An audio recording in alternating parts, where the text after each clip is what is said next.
নমস্কার বন্ধুরা, আপনারা সবাই কেমন আছেন? আশা করছি অনেক ভালো আছেন।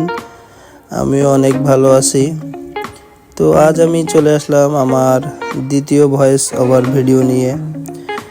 তো দিনটি ছিল 3 ফেব্রুয়ারি 2025।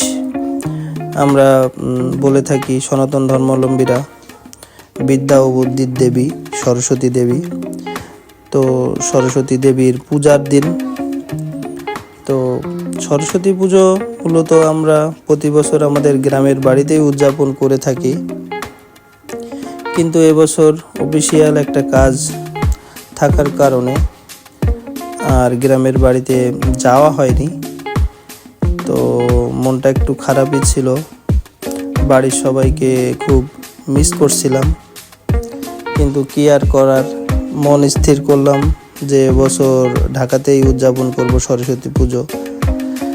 সেই উদ্দেশ্য নিয়ে চিন্তা ভাবনা করলাম যে ঢাকাতে সরস্বতী পুজো জগন্নাথ হল, ঢাকা বিশ্ববিদ্যালয়ের জগন্নাথ হলে সবচেয়ে ভালো পুজো হয়। সেই চিন্তা ভাবনা থেকে চলে গিয়েছিলাম জগন্নাথ হলে সরস্বতী পূজা উদযাপন করব বলে। জগন্নাথ হল হলো ঢাকা বিশ্ববিদ্যালয়ের হিন্দু, বৌদ্ধ ও খ্রিস্টান সম্প্রদায় সহ উপজাতি ছাত্রদের জন্য সংরক্ষিত একটি হল। ঢাকা বিশ্ববিদ্যালয়ের প্রথম যে 3টি হল নিয়ে যাত্রা শুরু করে জগন্নাথ হল হলো তার একটি। মানিকগঞ্জের বালিয়াটির জমিদার কিশোরীলাল চৌধুরীর পিতা জগন্নাথ রায় চৌধুরীর নামে এই হলের নামকরণ করা হয়। বিদ্যা ও সঙ্গীতের দেবী সরস্বতী দেবীর কৃপা লাভের আশায় 72টি মণ্ডপে পূজার আয়োজন করা হয় বিশ্ববিদ্যালয়ের জগন্নাথ হল মাঠে। সকাল থেকেই জগন্নাথ হলের মাঠে বাণী অর্চনা, আরতি ও পুষ্পাঞ্জলিতে সরস্বতী দেবীর আরাধনা করে শিক্ষার্থী সহ সাধারণ সনাতন ধর্মাবলম্বীরা। সকাল 9টায় শুরু হয় বাণী বন্দনা এবং 10টা 1 মিনিটে দেওয়া হয় পুষ্পাঞ্জলি।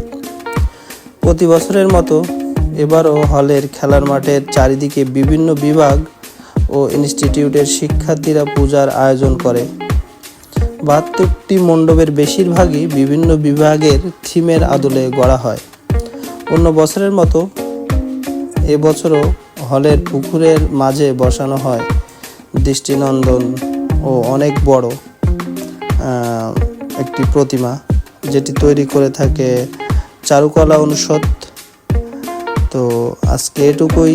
সবাই সুস্থ থাকবেন, ভালো থাকবেন, আমাদের জন্য আশীর্বাদ করবেন। ধন্যবাদ সবাইকে।